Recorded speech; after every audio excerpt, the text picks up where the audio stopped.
from the National News Studio, Sri Lanka.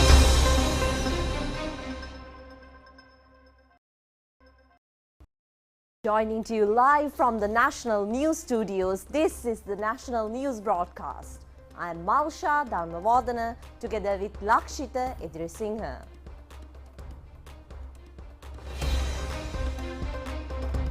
Japanese assistance to Sri Lanka for the success of the IMF monetary program.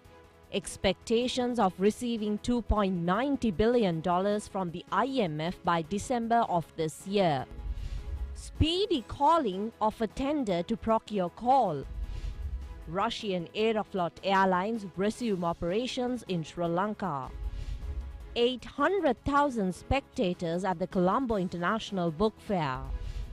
Water and tear gas attack on the protest of the Socialist Youth Association. Price of bread in Colombo exceeds the bread price in Jaffna. The sterling pound of United Kingdom shows a comparatively less value against the dollar after 38 years. Super tennis player Roger Federer retires from international matches. On to those and other stories in detail now, starting with your local stories. Japan reiterates commitment to extend support to Sri Lanka for successful implementation of the financial relief program of the International Monetary Fund. Meanwhile, the Reuters news agency says it is expected to finalize the program for Sri Lankan government to receive credit amounting to $2.90 billion from the IMF by December of this year. Japanese ambassador in Sri Lanka, Hideaki Mizukoshi, has disclosed facts relating to Sri Lanka's debt restructuring program at an interview with the Reuters news agency. The envoy has reiterated that Japan is willing to play a positive role by joining with Sri Lanka's creditors, including China and India. Discussions are already underway for foreign debt restructuring exceeding $3 billion on Sri Lanka. Online talks have been conducted with private creditors yesterday. At the talks, the central bank has informed the creditors that it is anticipated to reach agreement by middle of November by securing their guarantees. Sri Lanka also hopes to receive the approval of the board of directors of the IMF on loan disbursement by December this year. An agreement on the working level has been launched by the beginning of this month. The Reuters reports add that Sri Lanka is anticipating on a successful completion on bilateral debt restructuring talks with China, India and Japan by November of this year. General Manager of the Lanka Coal Company, Namal Hevage, says that an immediate calling of tenders for the purchasing of coal will take place on the next Tuesday. This measure has been taken as a result of the cancellation of the anticipated tender for coal purchasing recently. The Cabinet of Ministers have granted approval for the recommendation of the tender's procedure. General Manager of the company says that inability to purchase coal during the specific period would lead to a massive power cut in future. General Manager of the Lanka Coal Company, Namal Hevage, said that the Cabinet of Ministers have granted approval for a new tender following the situation that has arisen due to the cancellation of the earlier tender called by Lanka Coal Company. All arrangements are being made for the convening of the new tenders by Tuesday for next week. The existing coal stocks are sufficient only up to 25th of next month. Therefore, inability to secure coal prior to this date would make it necessary to enforce power cuts of a duration of 10 to 12 hours each day. The current main source of power is Norechule Power Station. An open tender procedure will be enacted to enable any prospective bidder to take part in the process.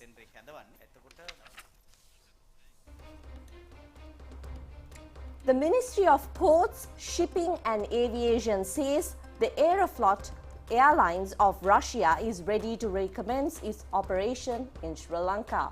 The airline, which has been subject to much controversy in the recent times, is scheduled to recommence operations with effect from the 9th of next month. The Aeroflot is preparing to restart services in the country due to the interventions of Minister Nimal Siripala de Silva and also taking into consideration the long-standing diplomatic relationship between the government of Russia and Sri Lanka.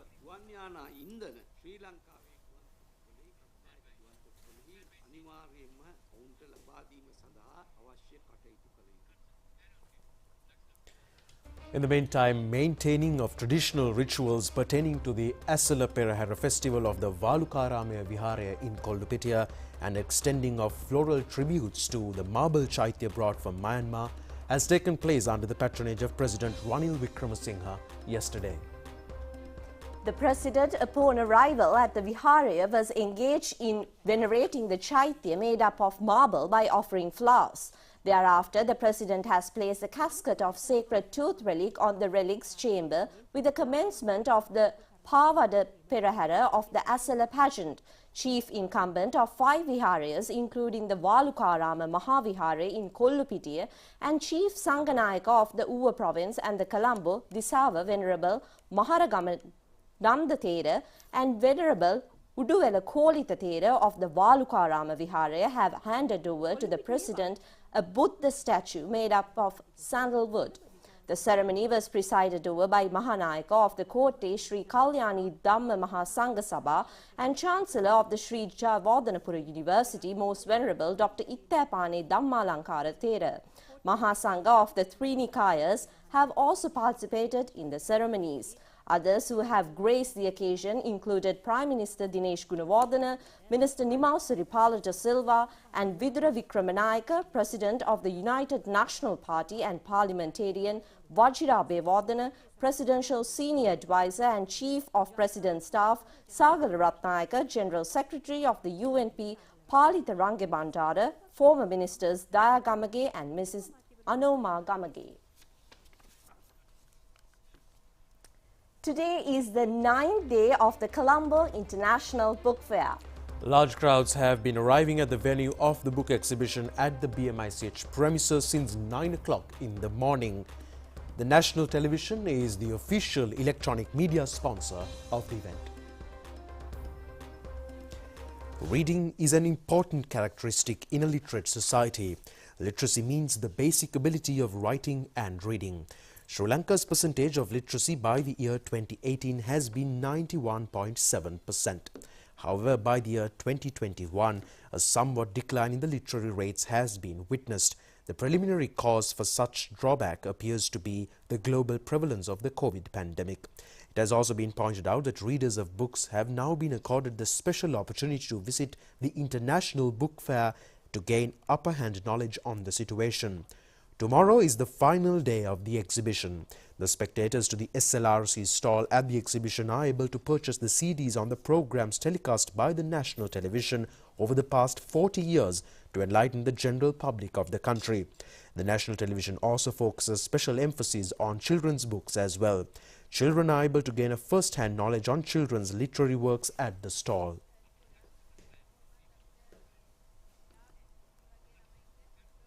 The police has dispersed a protest march conducted by the Socialist Youth League by launching a water and tear gas attack today. The protests have been organized under the theme "The End Repression and Immediate Resignation of the Government." The march has commenced under the Lipton Round this afternoon. The police have disbanded the procession when it was proceeding in the direction of Colombo through Dean's Road.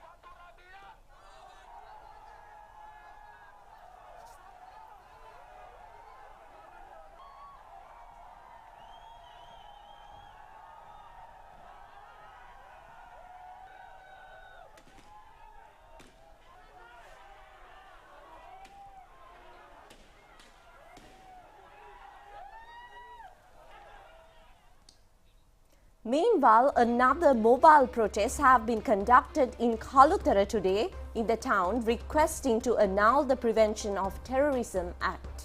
Obtaining of signatures of the general public for the cancellation of the act has also taken place today. An island-wide mobile protest campaign is scheduled to be conducted from Kankasanture to Hambantota. Parliamentarian M.A. Sumantiran said they are going to each and every district. He further said that people in all districts including Anuradhapura, Kurunegala, Kegalle and Colombo are extending their support. The MP further said that nobody is taking or rather talking in opposition to their stance regarding the act. Parliamentarian Rajitha Senaratne said that the protest campaign will be joined by all residents from Kankasanture to Hambantota. This is a show of brotherhood to safeguard democracy and human freedom. A program to hand over deeds to the houses of Mahavali zone settlers in Moragahakanda has got underway yesterday under the instructions of Mahavali Minister Roshan Ranasinghe. The aim of the program is to hand over deeds without delay to persons who have been staying in Mahavali land for a period of over 20 years without having permanent land deeds. The program have been dubbed as Your Mahavali Heritage. 15,000 land deeds are scheduled to be distributed in 10 Mahavali zones.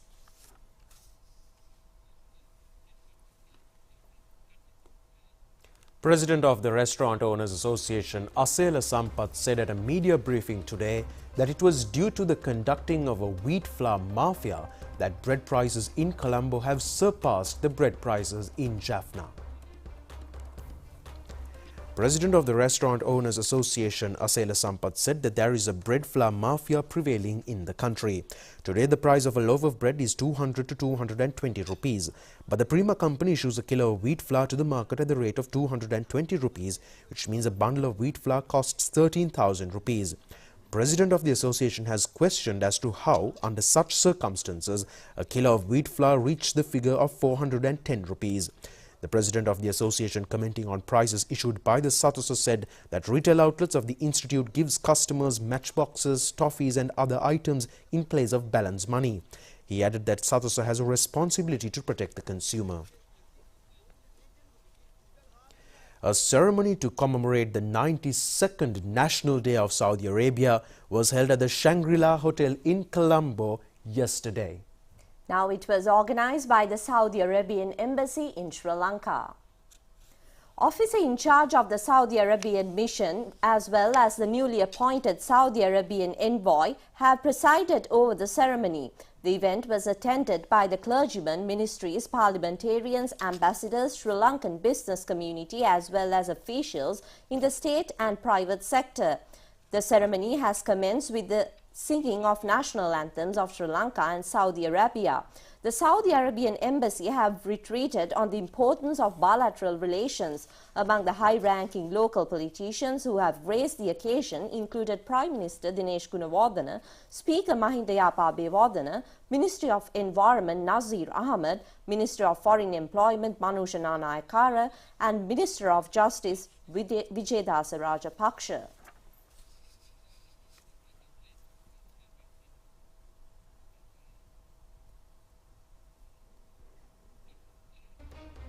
A new program has been commenced to enlighten school children and heads of government and private sector institutes on island-wide scale in order to minimize the incident of drowning, which has been recorded an increase on a daily basis. The maiden program in this connection has taken place at the Ibbankatua Reservoir in Dambulla yesterday. The program is being implemented by the Police Naval Division. Participants of the program have been educated on ways of minimizing drowning incidents as well as on methods of speedily rescuing the life of a drowned person. It has also been reiterated on protective measures to be taken when going for bathing. The manner how accidents are taking place in reservoirs has been demonstrated. The precautionary methods include receiving the assistance of the life-saving and disaster management officials, provision of first aid and other lively activities. The Matale District Disaster Management Division, the Police Naval Division, the Dambulla Headquarters Police Station and Life-Saving Unit, as well as Police Life-Saving Units of Kandy, Nuwara, Theldeniya and Anuradhapura have also taken part in the operations. That's it for local stories. Stay tuned with us. News from overseas coming your way after this short break. Colombo International Book Fair 2022 from 16th to the 25th of September from 9 a.m. to 7 p.m. at the BMICH. Organized by Sri Lanka Book Publishers Association.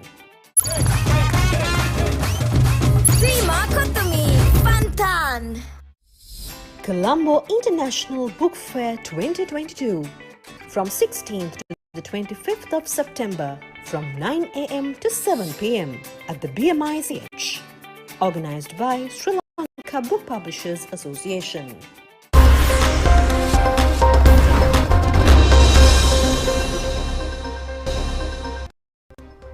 Welcome back. Taking a look at your international stories, and a story from Syria. At least 77 migrants have died after the boat they were traveling in sank off Syria's coast in Thursday, the media reported. 20 survivors were taken to hospital while rescuers continue to search for missing passengers. Officials said Lebanese, Syrian and Palestinian nationals, including women and children, were believed to be among 120 to 150 people on board. It is not clear what caused the accident. Officials added that the vessel had departed from Minye, a city near the Lebanese port city of Tripoli, before it sank near the Syrian island of Arvad. The boat is believed to have been heading to Cyprus when it sank. People have died in the accident. The small vessel bound for The embattled British pound fell 3.5% against the dollar yesterday after the new UK government announced a radical economic plan in a bid to boost growth. Sterling had dropped as low as $1.084, extending losses it made after the measures were unveiled in the morning in London. The pound has been on a precipitous fall against the greenback this year, hitting levels this month not seen since 1985, when it fell to $1.042.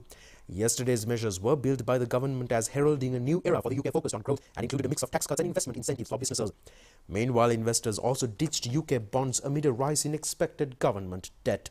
The Bank of England said on Thursday that the UK economy was likely already in a recession as it raised interest rates by 50 basis points.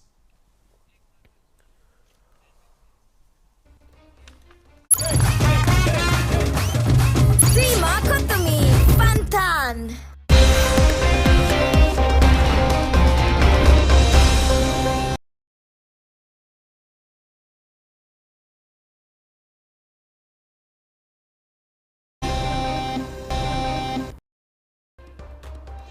Taking a look at your sports news and starting off with some cricket, the Indian cricket team has secured a 6-wicket victory against the Australian team.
And with that, we conclude tonight's news bulletin on Rupavahini. Do join us tomorrow at the very same time. Good night. Good night.